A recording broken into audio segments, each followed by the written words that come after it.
Hey guys, welcome back. It is game 2 between Shortage, that's ADV Hunger Switch, and ABR. Really good game in game 1. I thought they both played well. Shortage, who did not win game 1, I thought really looked like he was playing well, not nervous, not phased, doing all the right things in his CALLOUS Invitational debut game.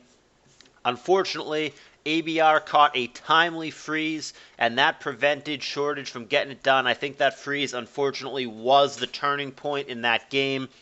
But it's over now. Here we are in the next game, and an immediate turn 1 crit from ADV Hunger Switch. That's Shortage on the bottom against last year's third place finisher, ABR, on the top.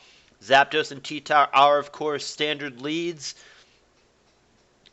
And they're now both hesitating after that turn 1. That Thunderbolt did a lot. Magic number 69. Of note, T-Tar not gaining lefties. We may be looking at a Pursuit Tar here with something like a Lumberry or Black Glasses.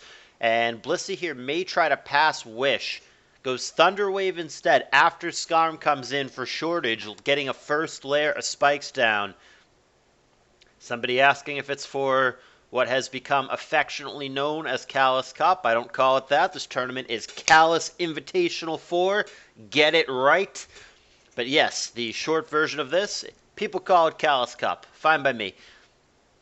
So one layer of spikes. Here comes Gengar, and that's going to come in on a Seismic Toss. Risky play coming into something that you know has Thunder Wave, but I guess he knew that he wasn't going to do that, and he's going to come in for free. He would need, I was just about to say, Taunt in order to prevent that, and ABR must have picked up that, in fact, Gengar has to be feeling comfortable about this, or it's just going to be a double switch.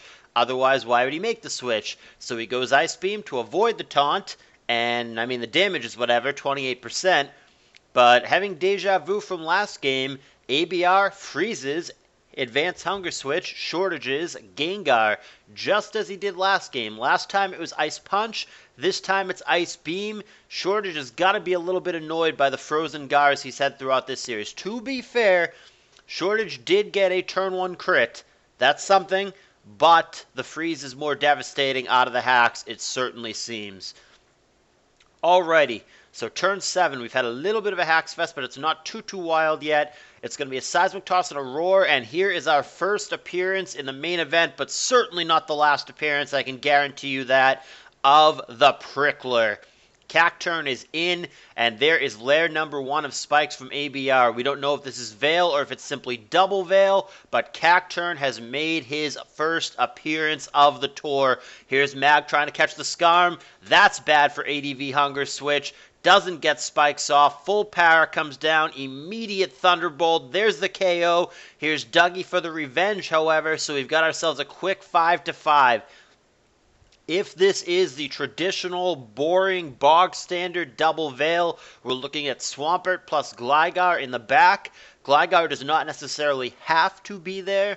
There are builds of Veil other than just double Veil, so it could easily be Swampert X, where X is Gengar, where X is Aerodactyl, where X is Zapdos, wherever it may be.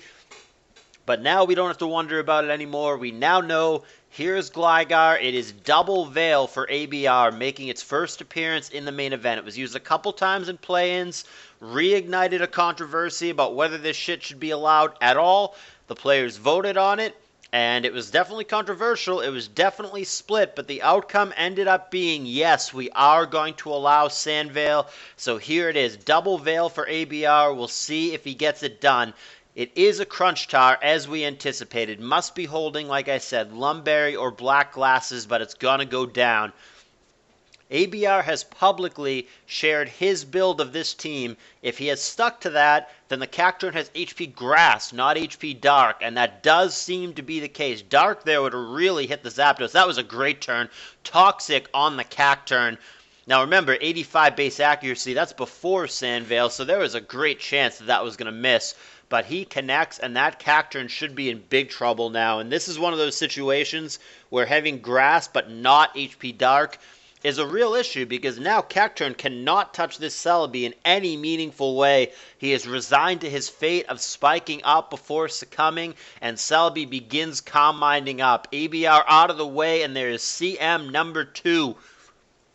Whether or not he's going to fight this the old-fashioned way or whether or not he's going to pass it is yet to be determined. Literally has shown nothing other than calm mind. Takes that seismic toss pretty well. This is obviously a very bulky Celebi. And he hasn't gone for Leech Seed yet. There's Ice Beam fishing for the Miracle Crit or the Freeze that would absolutely devastate the Celebi and throw this game out of whack. And ABR is now on the defensive as Shortage starts taking Psychic shots. 42%. Blissey will not live this plus the sand if it doesn't soft-boiled, and she does not. She is going to accept the trade. Down it goes, but Gligar can pick off Celebi here with Hidden Power if he allows that. He doesn't. There's the substitute on the switch to Zapdos. Zapdos safe against HP Flying and Earthquake, which is the kit of Gligar. Best thing he can do here is 13%. There is the Roar to get rid of it. Double Roar here, and Skarm probably had a phasing move as well, so very good against the substitute Sandvale team. Shortage ahead now. There's Toxic on Swampert. However, there's the Ice Beam knockout. He's not as ahead as it seems on paper. Remember, some of these things are not in great shape. Celebi at just 33%, for example, with 3 layers of spikes down. Swampert at 56, Gengar frozen, Dugtrio 88. This one gonna come down to the wire. Poison Swampert against 8% Celebi. Cacturne not in great shape either. There's Gligar. Critical Sandvale activation. Giga Drain would have hit it pretty fucking hard there, but it misses. And now Psychic misses as well. Back-to-back Sandvale BS. Is ABR going to get there through the Sandvale nonsense? 2 back-to-back misses there. That is crucial. All of a sudden, Shortage in some trouble. Gengar needs to thaw. Doesn't. There's Substitute. Now he really, really needs to thaw. Is Double Sandvale going to get it done again? It's looking like yes. There's Hidden Power for 43%. Gengar cannot get off his block of ice. He thaws finally. 4x weak Ice Punch, but it looks like it's too late. The sub is popped, but down it goes. Now only Swampert stands to resist this Gligar. Earthquake heavy damage. Surf is going to be good enough. Gligar goes down. 2v2 situation. Dugtrio is going to have to get it done for Shortage, and it can happen. Here's Cacturne. There's Protect. Hidden Power. That's Grass, as we established before. Oh no, I'm seeing GG's. I think that's a spoiler. There's Hidden Power. Is Dugtrio going to be enough? It would need a crit on Swampert even if it gets through Cacturne. Earthquake, no, it doesn't get through Cacturne. Hidden Power is going to end it. He won't even have an opportunity to get a crit on Swampert. And Double Sandvale does it again.